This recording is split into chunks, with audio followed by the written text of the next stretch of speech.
Good morning, welcome to my bedroom. No happy van this week. Sad. We've had to work our days off this week just because of work commitments, but we'll get more into that. But you're very, very welcome. So you can still grab your cuppa, you can kick off your shoes and you can lay on the bed with me today. Do you know, last week when I said in the comments about how you watch podcasts and how we spend our time together, it's just, I love it. It was kind of a half and half split, so a lot of you all just sat chilling out, knitting and enjoying just a bit of relaxation time, and then so many of you like me are pottering around the kitchen and cooking. Some of you are working. I just love that. I now have this vision of a kitchen that's as long as we need it to be. There are no set boundaries to the length of our kitchen worktop. It's as long as we need it to be. I'll keep knocking my plant. And in the kitchen, we're all there, chopping away the veg, peeling the potatoes, blitzing the soup, making bread, whatever, just shoving oven chips in, you know, whatever. But we're all doing that together. And in the background, on the table, again, which seats as many as we need it to seat, all our friends are there just knitting and chatting away and keeping us company. And that's my vision now. I love that. Love it. And I kept thinking, I wonder what they're cooking for their dinner. So welcome. I hope you're all well. I hope you've all had a lovely week since we spoke last. We're really getting into a nice rhythm now, aren't we? Ordinarily, I've been filming on a Tuesday, which is my day off, as you know, and then uploading for 4 o'clock on the Wednesday. But it is actually Wednesday today at 11 a.m. And yeah, that's just the way the week's worked out with all the sort of last minute show prep. It's all kind of frantic. So I didn't want to miss a week. I was determined not to miss a week because I think this consistency and this showing up is really building our connection again, and I'm really enjoying it. I haven't had the knittiest of weeks, the craftiest of weeks, in part because of just time with work. We've been working late, and I think in part because for the last 3 weeks I've been just about getting things done and getting things finished, and it's all just been very knit a row, and I think I've just knit my rows out a little bit, and I just needed to step back a bit, I think, really. But you know, I've found joy in my making elsewhere. So, isn't she lovely? Ruthie, our darling Ruthie, she had her visit to the spa, which we knew last week that she wasn't looking her best, didn't we? And we acknowledged that. But yeah, she's had her trip to the spa. She had a little bit of acupuncture, and by that I mean I shoved a wire throughout her length and stuck a load of blocking pins in her, but we'll call it acupuncture.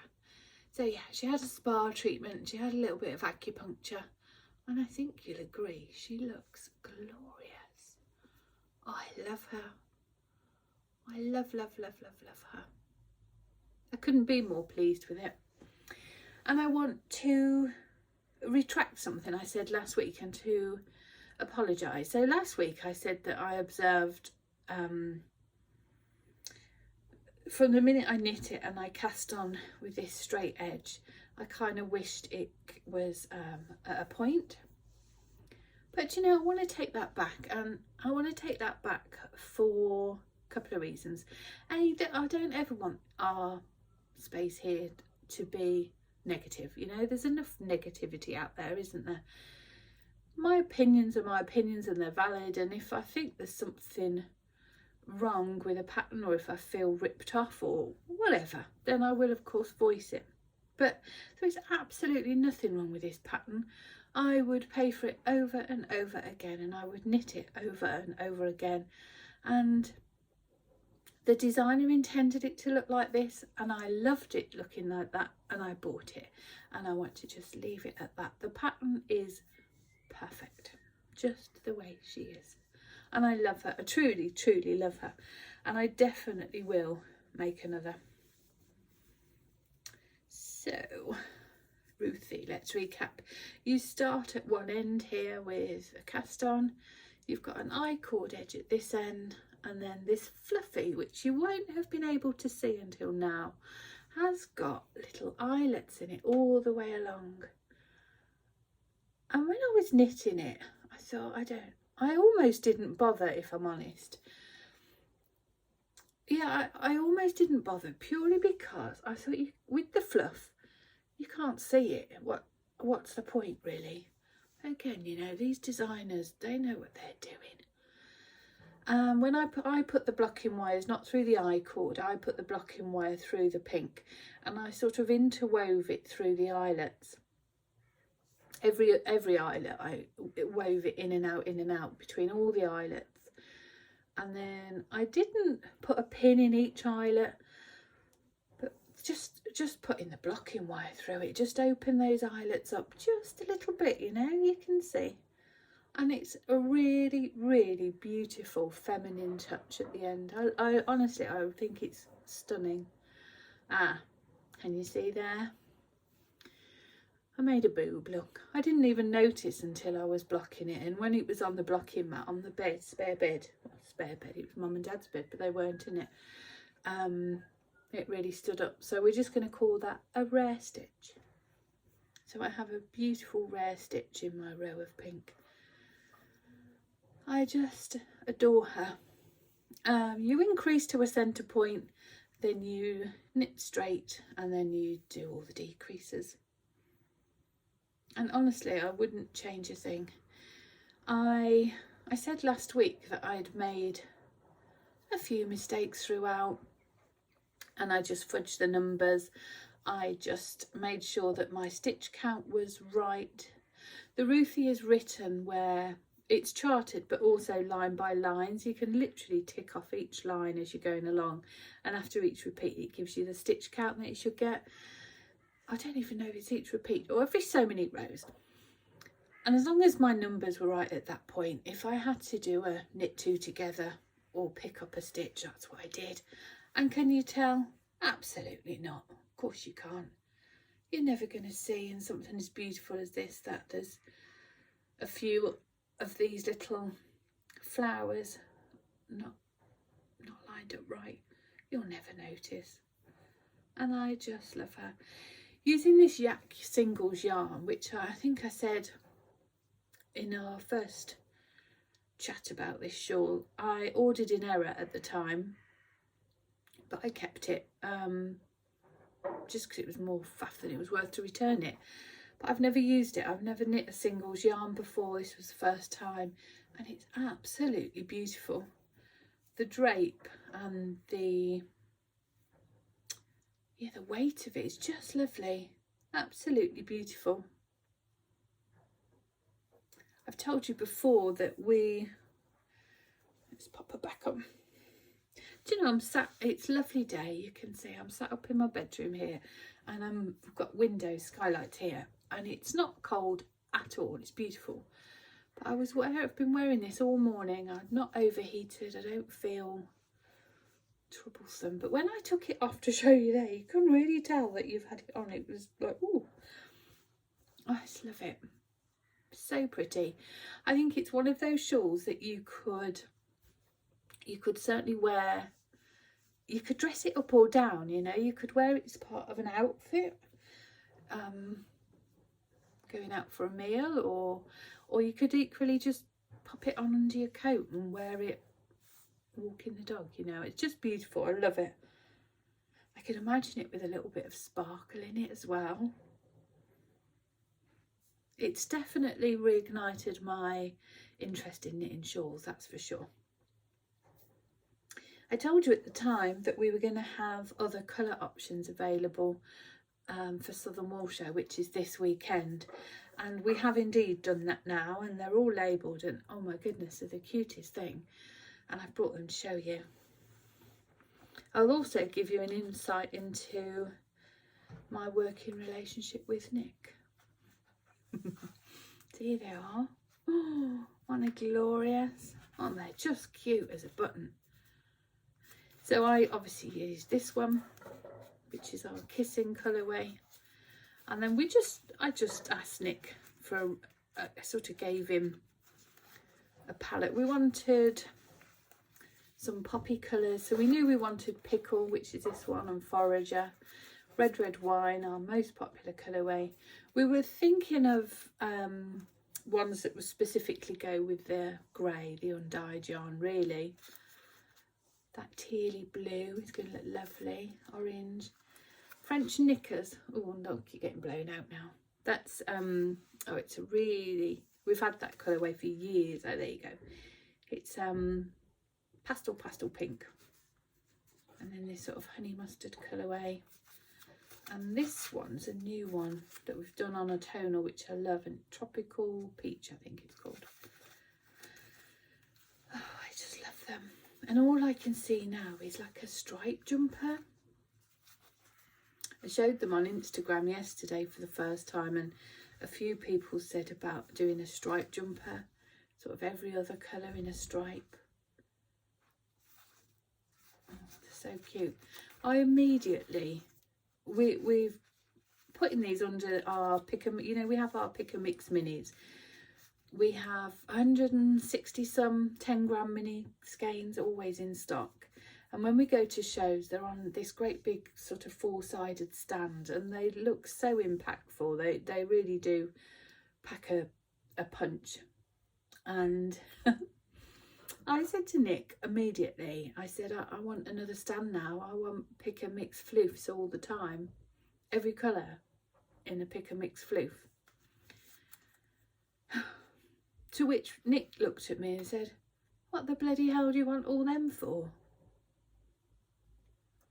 To which I replied, whilst inwardly rolling my eyes thinking stupid man, I replied ever so sweetly, to floof them.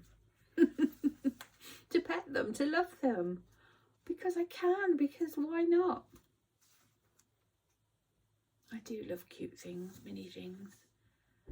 So yes, there will definitely be another Ruthie in my wardrobe, and she will have another colour. I might knit Nick's mum one for Christmas with the red, because she loves this colour. We've knit her a red jumper, and so yeah, I might make his mum, she's got a black wool coat for winter, so I think that would look lovely, wouldn't it, with the red. So that's Ruthie. And honestly, I have never knit a twin set and pearl, or I keep saying a twin set and pearl pattern, so let me explain. Joanna Herriott is the designer of the Ruthie, but she works alongside her sister under the umbrella of twin set and pearl. But as always, I'll link it down below. Ruthie, love her. I've got another shawl to show you. This one I haven't knit. It has been knit for us by, again, another friend of Layfamilyyarn, another sample knitter, lovely Lisa, who I'm so grateful for. Lisa's going through a really, really tricky time, and to get this finished, bless her. You know, I didn't expect her to, and yeah, but she did, and she knocked it out the park. So we sent her a couple of our palette packs, our 10-gram mini skein colours, and I wanted the Kolorblok shawl by Justyna Lorkowska making, and this is what she's done. Oh, again, this is red wine. So we sent a couple of the palette packs, and then a couple of these red wine minis for in between. It's an asymmetrical shawl. Isn't it lovely? She's just done such an amazing job. I've just got a couple of ends to weave in there. Now don't judge Lisa about giving me a shawl with her ends weaving in. That was our agreement. not everybody's like me and would have the audacity to return something with the, or gift it, even worse, with the ends needing weaving in, would they? Isn't it lovely? Come on, Ruthie, have a cuddle up with Kolorblok. Oh, that's nice, isn't it? You just get this array of colour, don't you? However you wear this shawl, this style of shawl, you're going to get sort of a real impact of colour. I, of course, would like one in all pink.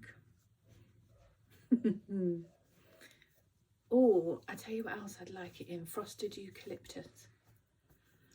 Or, how about doing every other colour a fluffy? Sort of having merino nylon and fluffy. That would be cool, wouldn't it? Lisa tells me that she really enjoyed the knit of this, and you know, it's garter stitch, so it's just delicious back and forth, isn't it? It's therapeutic, it's comforting, it's can be mindless if you want it to be, but you get that interplay of colour that just keep you going, and it's that one more stripe, one more colour. So thank you, Lisa. Thank you. And Sarah, of course, who's also helped us out with some samples for the show. That's a Kolorblok. I think on the show stand that's going to give us a new pop of colour, isn't it? And again, I will link it down below. Just going to drape myself in all the things today. The last little thing that I have been knitting, or I've got finished rather, was another hat. I wanted to get another hat done. Ooh, look at that pom-pom. Partly because I just don't think you can ever have enough hats. I love this colour, and I wanted to showcase another pom-pom. So I did the same recipe as I showed last week, where I did the 1x1 twisted rib held double, 4-ply held double, without any of the fluffy, and then I've introduced the fluffy for the body of the hat. I love it. And put this burgundy pom-pom on. This colourway is our Mellow Fruitfulness. So I showed you Seasons of Mist last week, and now we've got Mellow Fruitfulness. I love these colours, these mauves and creams and touches of gold. It's lovely. I'm not going to put it on because I look like a womble without hair. Well, here I am saying that, and then I put it on. I always prefer my hair down when I wear a hat, so I always grow it a little bit longer through. I have it cut short or shorter, but through the winter I do let it grow a bit longer, just because I live in hats. Our studio, when I say I live in hats, I will literally wear it from the minute I go out on my early morning dog walk with Jeff until I come home in the evening. Our studio, I've got heating in sort of my side of the building, if you will, but in the studio itself, even if there's ice on the windows, we have to have them open all the time because of condensation, so there's always a through draft. So yeah, I wear a hat literally all day, so it's quite nice to have different colours. That was a nice make. The only other thing I've been knitting on, and literally just the last evening or two, was I've picked up my sock that I showed you, I don't know, a couple of 3 weeks ago. Let me show you. The one I made for Megan, the stripe. And I've just picked up the second sock. As I sit here now on Wednesday, and we are leaving for Newbury tomorrow lunchtime, I'm gutted now that I haven't tried to get the third sample of the hot water bottle cover finished, because I think it's going to look amazing. But I just, there was no way I was going to get it finished, and there was no point starting it to not even get any sort of any length in the colour work done to show. So I just said, you know what, I'm not doing it. I'll do it for Yarndale in 3 weeks. So I've just picked up this sock, and it's just, honestly, it's been what I needed. Just half an hour in the evening before bed, just going round and round, not having to focus on colour work charts or worry about decreases and popping in a pattern. This has just been what I needed.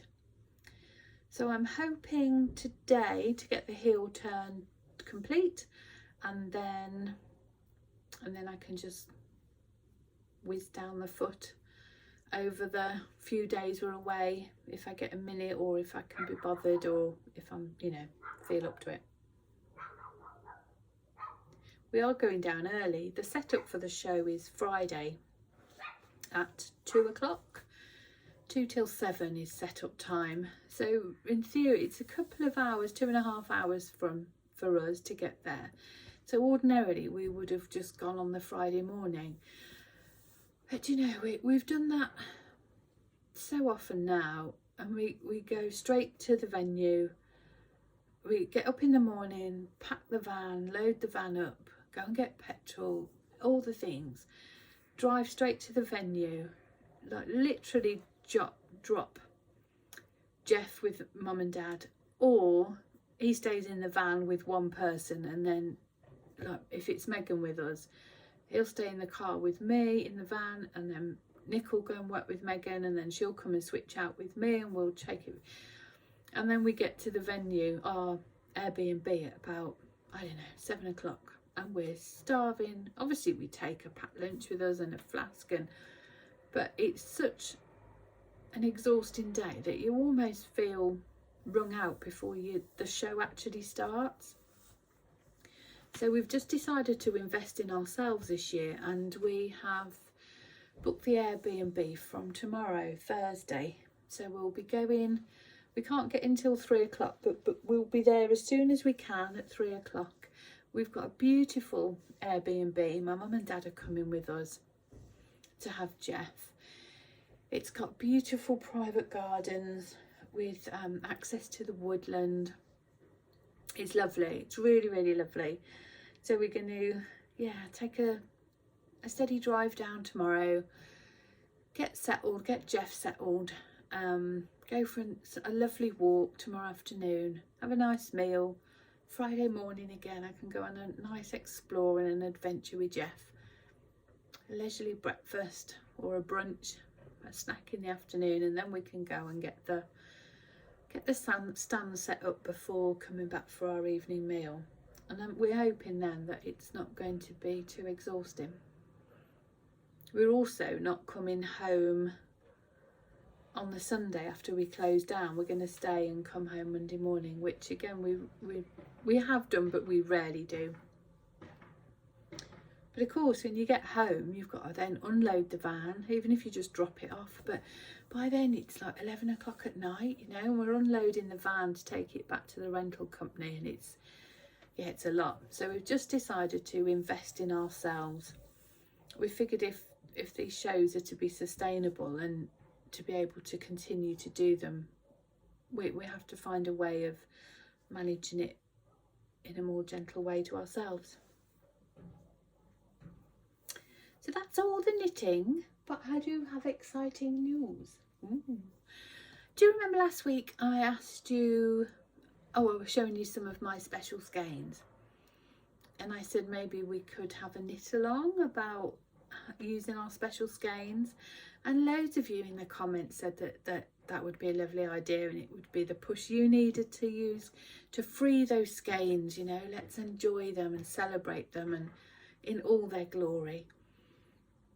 And yeah, we're going to do it. So I was thinking to myself about a name and about how to work it and how to word it and all the things, and I came up with the idea of friends who, I initially thought friends who knit together. That's you and I, right? But then I thought, no, it's not a knitting make along, it's all encompassing. So if you want to crochet, if you want to weave, if you want to spin, if you hoard, if you collect special fibre or bats, then let's spin it, you know. So it's Friends Who Craft Together will be the name of the make along. And then I was talking to my lovely, lovely friend Emily of the Salt City Knits podcast, and she and I have been friends for years, and we connected through, I think, Instagram initially, and then, you know, YouTube and things. But by then, I don't know if it was YouTube first or Instagram first. I don't know, either or, but through social media. She's in the States, and we connected, and then we formed a real life friendship, and it's such a true and honest friendship where, you know, sometimes you might not speak for 6 months, and then when you do, it's as though you saw each other yesterday. And those real friendships, that, you know, I love that. Anyway, Emily and I were talking about our reminiscing and our looking back on podcasts and things, and we just thought, let's do this together, because we are friends who knit and craft together too, and it just seemed like a perfect collaboration. So Emily and I are going to host it together. I will share more details with you over the coming weeks, but it's going to effectively start on October 1st and it will end on the last day of November. We're going to have a Ravelry group thing and an Instagram hashtag, but we'll figure all that out. Excuse me. There are going to be prizes. Emily and I have devised a colour palette, and we are each going to dye a yarn called Friends Who Craft Together using that colour palette. And yeah, the inspiration is lovely. Emily sort of designed a graphic for it, and when we were batting ideas across, she said feminine fall, feminine autumn, and I thought, and that right there is why you are my friend. I mean, what a beautiful description. Feminine fall, feminine autumn. So the colours of autumn, but in a real feminine way. So not the harsh burnt orange and the pumpkins, but more of a, I don't know, a sun-kissed leaf. It's lovely. It's really lovely. And I'll share more of that with you perhaps next week. And I'll share more details as we come up with them. But it's going to be a really relaxed make along. You won't have to finish. You can use one skein, you can use 2 skeins. It's up to you. It's not a sock knit along, although those single skeins of sock yarn often lend themselves to socks, don't they? But next week, will it be next week? Probably not. No, it won't be next week, because let's be real, I'm not coming back from Southern Wool till Monday. So it will be in a couple of weeks' time. I'm going to do a video and I'm going to share lots of ideas for single skein projects.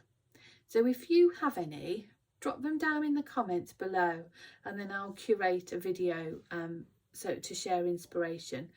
So let's think, what can we do with a single skein? There's hats, there's shawls, there's mittens, there's of course socks, cowls. Well, this is a single skein, isn't it? Yes, you need the little addition of a bit of fluff, but I'm sure many of us have that in our collection. So let me know if you've ever made a single skein project or a 2 skein project that you absolutely would recommend to your friends, and let's curate a collection, a bundle to share and inspire each other. I'll put a thing on Instagram as well, actually, a little poll to see what our wider community feels inspired by for single skeins, and we'll go from there. Maybe it will be next week, because if I'm away all weekend, I'm probably not going to have lots to show you, am I? But I might have some goodies to share if I go shopping. All right then, my darlings, I'm going to bid you farewell. I thank you as always for your company. It's always a pleasure to sit here and chat with you, and I apologise I haven't answered any of our chatter down below from last week, but I will. So until next week, from me and the poodle on the bed. You can't see him. Oh, there. Can you see his legs? Lots of love, and I'll see you next week. Take care. Oh, cushion. If you come into Southern Wool, do come and say hello. I'll be the one that's really socially awkward and like, oh, don't watch that rubbish, and a bit embarrassed, but I'd love to meet you. I'd love to say hello. So yeah, do please come and say hello. Don't be shy. Do introduce yourselves. I'll be just as awkward as you will. Anyway, take care.